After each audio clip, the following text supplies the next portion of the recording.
नमस्कार मंडळी, मी प्रांजली। आजकाल जवळजवळ 90% लोकांकडून ही चूक होत आहे। स्वतःच ही चूक करत आहेत आणि स्वतःच परत इकडे तिकडे तिकडे फिरत आहेत की माझ्या आयुष्यातल्या माझ्या घरातल्या समस्या कशा संपत नाहीयेत, माझ्या लाईफमध्ये जे स्ट्रगल सुरू आहे त्याच्यातून मी बाहेर कसं काय पडत नाहीये, माझ्या कष्टाला नशिबाची साथ कसं काय मिळत नाहीये। तर बघा, तुमच्याकडून जी चूक होतीये ती तुमच्याच लक्षात येत नाहीये। ती चूक म्हणजे काय की प्रत्येकाच्या घराण्यामध्ये कुटुंबामध्ये पूर्वीपासून पिढ्यानपिढ्या आपले जे पूर्वज असतात ते एका स्त्री देवतेची पूजा करत असतात आणि एका पुरुष देवतेची पूजा करत असतात आणि त्यांचा आशीर्वाद घेऊनच आजपर्यंत आपली पिढी जी आहे ती इथपर्यंत आलेली आहे आणि इथून पुढे सुद्धा आपली पिढी जी आहे ती पुढे चालू राहणार आहे। ती स्त्री देवता आणि ते पुरुष देवता म्हणजे आपल्या घराण्याचे, आपल्या कुटुंबाचे कुलदेव आणि कुलदेवी। आजकाल आपण काय करतोय, आपली कुलदेवी आणि कुलदेव यांची सेवा बाजूलाच ठेवते। बऱ्याच जणांना तर त्यांची कुलदेवीच माहीत नाहीये, त्यांचं कुलदेवच माहीत नाहीये। मग त्यांचा मान सन्मान असेल, त्यांची सेवा असेल, घरामध्ये कुळाचार कुळधर्म असेल, या गोष्टी तर तुम्ही सोडूनच द्या। मग इतर ज्या सगळ्या सेवा आहेत, पारायण आहेत, पूजापाठ आहेत, या सगळ्या गोष्टी आपण करतो, पण मेन मूळ जे आहे, जिथपासून तुमचं कुटुंब जे आहे सुरू झालेलं आहे, त्यांच्या आशीर्वादाने आतापर्यंत तुमची पिढी इथपर्यंत आलेली आहे, पुढेही जाणार आहे, तर त्या तुमच्या आईवडिलांचाच तुम्ही आशीर्वाद घेतला नाही, तुमच्या आईवडिलांचीच कृपा जर तुमच्यावर नसेल, तर तुमच्या कष्टाला, तुमच्या मेहनतीला नशिबाची साथ कशी मिळेल? कुठेतरी याचा थोडासा विचार तुम्ही करा। आणि भले या सेवेने याला अनुभव आला, त्या उपायाने त्याला अनुभव आला, या पारायणाने याला अनुभव आला, सगळ्या गोष्टी तुम्ही करताय, पण तुमच्या आईवडिलांचाच आशीर्वाद तुमच्या पाठीशी नसेल, तर या ज्या सगळ्या सेवा तुम्ही करताय तर त्याचे अनुभव तुम्हाला येतील का? तर नाही येणार।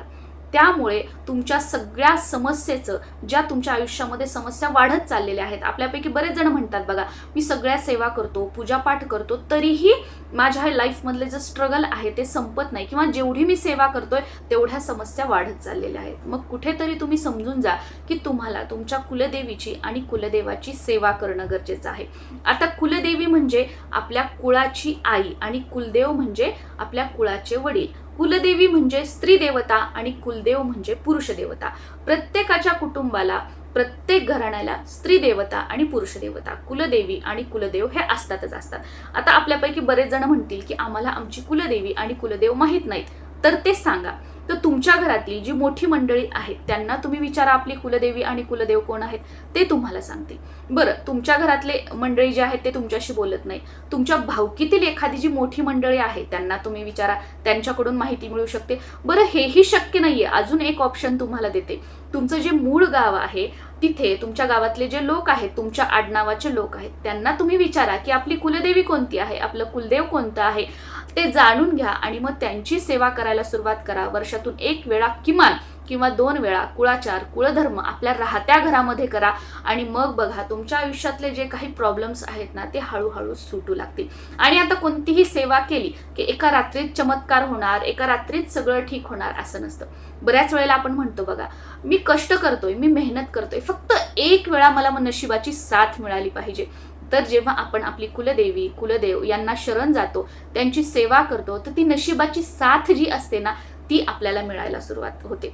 आणि प्रत्येकालाच असतं बघा की माझ्या घरामध्ये सुख शांती असावी, शांतता असावी, घरामध्ये कुटुंबामध्ये एकमेकांमध्ये प्रेम असावं, कुटुंबात एकोपा असावा, जो काही पैसा येतो, कमी असू द्या जास्त असू द्या, त्यामध्ये बरकत असावी, कुटुंबातील जी सगळी मंडळी आहेत त्यांना उत्तम आरोग्याचा आशीर्वाद असावा, उद्योगधंदा असेल, व्यवसाय असेल, नोकरी असेल, त्यामध्ये आपली प्रगती व्हावी। तर या सगळ्या गोष्टी ज्या आहेत त्या सगळ्या, जो आपण म्हणतो ना सुखी संसार जर तुम्हाला करायचा असेल तर आपली कुलदेवी आणि कुलदेव यांची सेवा आपण करायलाच हवी।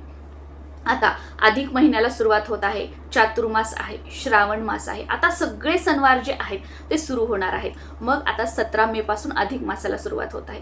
तर या अधिक मासापासून तुमच्या कुलदेवीचा जो कोणता वार असेल तर त्या वारचा उपवास करायला तुम्ही सुरुवात करा, म्हणजे कुलदेवीच्या उपवासाला तुम्ही सुरुवात करू शकता। ही आपल्या कुलस्वामिनीला प्रसन्न करून घेण्यासाठी सर्वात प्रभावी सेवा आहे। कुलस्वामिनीचा उपवास करण्याच्या 3 पद्धती या व्हिडिओमध्ये मी तुमच्यासोबत शेअर करणार आहे। आता आपण घरातील महिला आहोत, तर आपण काय करायचं की आपली जी कुलदेवी आहे तर कुलदेवीचा उपवास करायचा आणि आपल्या घरातील जे पुरुष मंडळी असतात, स्पेशली आपल्या घरातील जो कर्ता पुरुष आहे त्याने आपलं जे कुलदेव असतं त्यांचा उपवास केला तर अतिशय उत्तम आहे। आता तुमच्या घरातील पुरुष मंडळी उपवास वगैरे करत नसतील तर तुम्ही तुमच्या कुलदेवाचा उपवास केलात तरी सुद्धा चालू शकतं, काहीही हरकत नाही. आपण आपल्या घरातील कुलस्त्री आहोत, लक्ष्मी आहोत, म्हणून आपण कुलदेवीचा उपवास करायचा.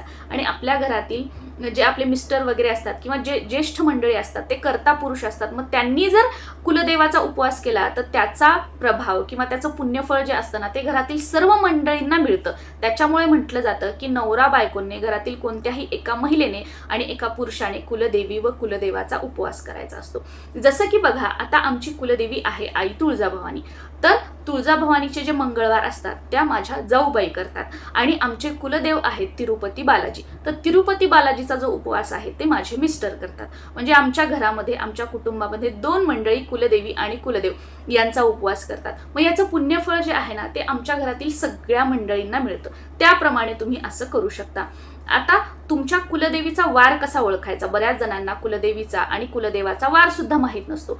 तर जसं की तुमची कुलस्वामिनी तुळजाभवानी असेल तर त्यांचा मंगळवार आहे, महालक्ष्मी असेल तर त्यांचा वार शुक्रवार आहे. याप्रमाणे तुमच्या कुलदेवीचं जे मूळ पीठ असेल तर त्या मूळ पीठावर जा, तिथे गुरुजी वगैरे असतात तर त्यांना विचारायचा की ह्या देवीचा वार कोणता आहे, ते तुम्हाला सांगतील आणि तुम्हाला कळून जाईल. किंवा तुमच्या घरातील मोठ्या मंडळींना तुम्ही विचारू शकता आणि मग तुमच्या कुलदेवीचा वार जाणून घेऊन पहिला, जसं की आता समजा आमची कुलस्वामिनी तुळजाभवानी आहे तर मी तुम्हाला तुळजाभवानीचं सांगते की तुळजाभवानीचा वार आहे मंगळवार.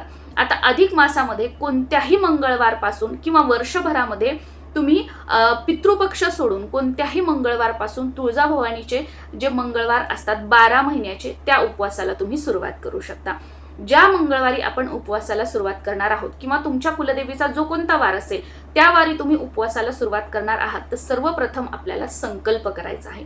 संकल्प कसा करावा हा व्हिडिओ आपल्या चॅनलवर आहे, तो तुम्ही बघू शकता. त्यानुसार जर संकल्प करून तुम्ही उपवासाला सुरुवात केली तर तुम्हाला खूप चांगले अनुभव येतील. संकल्प कसा करावा या व्हिडिओची लिंक खाली डिस्क्रिप्शन बॉक्समध्ये मी तुम्हाला दिलेली आहे, त्यानुसार तुम्ही संकल्प करू शकता. संकल्पामध्ये आवर्जून हे म्हणायचं की माझ्या कुटुंबामध्ये सुख, शांती, समृद्धी, ऐश्वर्य राहावं, मला व माझ्या कुटुंबाला उत्तम आरोग्य व दीर्घ आयुष्याचा आशीर्वाद मिळावा. तुमच्या घरामध्ये नोकरी, व्यवसाय जे काही असेल त्यामध्ये भरभराट व्हावी. ह्या सगळ्यासाठी मी आजपासून आई कुलस्वामिनी तुमचे मंगळवारचे उपवास किंवा जो कोणता वार असेल तुमच्या देवीचा ते उपवास जे आहे ते सुरू करत आहे. आणि हो, संकल्पामध्ये तुमचं पूर्ण नाव घ्यायचं आहे आणि तुमच्या गोत्राचा सुद्धा उल्लेख करायचा आहे. तुम्हाला जर तुमचं गोत्र माहीत नसेल तर काश्यप गोत्र तुम्ही म्हणू शकता. आणि आपल्या कुलस्वामिनीच्या उपवासाला आपल्याला सुरुवात करायची आहे. आता हा संकल्प करताना तुम्ही उपवास कशा पद्धतीने करणार आहात त्याचा सुद्धा उल्लेख तुम्हाला करायचा आहे. जसं की कुलदेवीचे उपवास तुम्ही 3 प्रकारे करू शकता. आता या तिन्ही पद्धती माझ्या कुटुंबामध्ये माझी आई असेल, काकू असेल, मामी, मावशी यांना करताना मी बघितलेल्या आहेत, तर त्याच पद्धती मी तुमच्यासोबत शेअर करते. पहिली पद्धत म्हणजे 1 वेळा जेवण करून कुलदेवीचा उपवास पकडायचा त्या वारचा. जसं की मंगळवारी काय करायचं, दुपारी किंवा संध्याकाळी 1 वेळा तुम्ही जेवण करायचं आणि मंगळवारचा उपवास जो आहे तो सोडायचा. मग 1 वेळा तुम्ही फराळाचे जे कोणते पदार्थ आहेत ते खाऊ शकता किंवा तुम्हाला जर आवडत नसतील तर तुम्ही फक्त फळं वगैरे खाल्लं, चहा, दूध पिलं आणि 1 वेळा जेवण केलं तरी सुद्धा चालू शकतं. आता तुमच्या याच्यावर आहे, तुम्ही दुपारी जेवण करून उपवास सोडू शकता किंवा संध्याकाळी जेवण करून उपवास सोडू शकता. कुलदेवीचे उपवास करणं म्हणजे खूप काही अवघड असं अजिबात नाहीये. तर पहिली पद्धत 1 वेळा जेवण करून तुम्ही उपवास जो आहे तो कुलदेवीचा करू शकता. दुसऱ्या पद्धतीनुसार तुम्ही फळांवरचे कुलदेवीचे उपवास करू शकता. जसं की मंगळवार तुळजाभवानीचा आहे, समजा मी मंगळवार फळावरचे केले तर मंगळवारच्या दिवशी दिवसभर मी फक्त फळं खाणार, चहा पिणार, दूध पिणार, ज्यूस पिणार, कॉफी पिणार, पण कोणताही फराळाचा पदार्थ खाणार नाही किंवा जेवण सुद्धा करणार नाही. त्या दिवशी फक्त मी फळं, चहा, कॉफी या गोष्टी घेणार, त्याच्यावरच राहणार. आणि मग दुसऱ्या दिवशी स्नान वगैरे झाल्यावर, आपली देवपूजा झाल्यावर मग काहीतरी आपण बनवणार नैवेद्य वगैरे दाखवून आणि आपला जो फळावरचा कुलदेवीचा उपवास आहे तो आपला सुटणार आहे. जसं की बघा, तुमच्या घरामध्ये मुलामुलींचे विवाह होत नसतील किंवा एखादं मोठं काम आहे ते होणं आहे आणि तुम्हाला वाटतं की काहीही करून कुलदेवीच्या आशीर्वादाने माझं हे काम पूर्ण व्हावं, तर तुम्ही हे फळावरचे ना कुलदेवीचे उपवास संकल्पयुक्त 11, 21, 51, 5 असे करू शकता. जसं की 11 मंगळवार संकल्पयुक्त मी फळावरचे केले, 21 फळांवरचे केले, तर असं. आणि ते तुमचे 11, 21 झाले की मग रेग्युलर 1 वेळा जेवण करून सुद्धा तुम्ही कुलदेवीचे जे उपवास आहेत ते कंटिन्युटीमध्ये सुरू ठेवू शकता.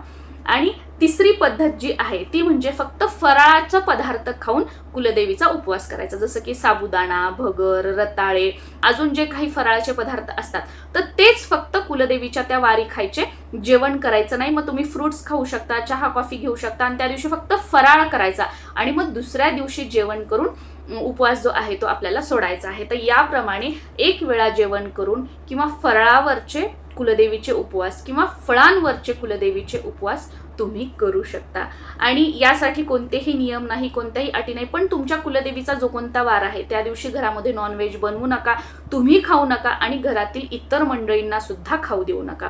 त्यांना जर माहीत नसेल तर त्यांना समजून सांगा की हा आपल्या कुलस्वामिनीचा कुलदेवीचा वार आहे, तर या दिवशी आपण आपल्या घरात काही नॉनव्हेज वगैरे बनवायचंही नाहीये आणि खायचं नाही. भले मग दुसऱ्या दिवशी किंवा इतर दिवशी वारी ते खाऊ शकता, पण कुलस्वामिनीच्या वारी मात्र शक्यतो नॉनव्हेज खाणं जे आहे ते टाळण्याचा प्रयत्न करा. याचबरोबर तुमच्या कुलदेवीचा जो कोणता वार असेल त्या दिवशी तुमच्या कुलदेवीचा तुमच्या देवघरामध्ये टाक आहे, मूर्ती आहे, तर त्यावर अभिषेक करा, त्यावर कुंकुमार्चन करा. फोटो असेल तर तो स्वच्छ पुसा, त्यावर तुम्ही कुंकुमार्चन करा. बघा आता मी इथे कुंकू लावलेला आहे. बरेच जण मला म्हणतात की ताई हे कुंकू कोणतं लावलेलं आहे, तर कुंकुमार्चन केल्यानंतर जे कुंकू असतं ना तेच मी लावलेलं आहे.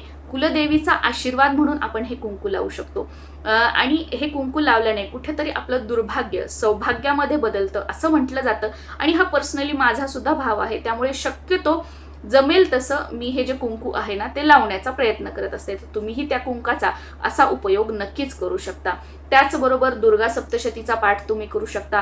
तुमच्या कुलदेवीचा जो कोणता वार आहे त्या दिवशी सकाळ आणि संध्याकाळ किंवा एक तर सकाळी किंवा एक तर संध्याकाळी कुलदेवीची आरती आपण आपल्या देवघरामध्ये करू शकतो. महिन्यातून एकदा पौर्णिमेला घरच्या घरी किंवा मंदिरामध्ये जाऊन आपण आपल्या कुलदेवीची ओटी भरू शकतो.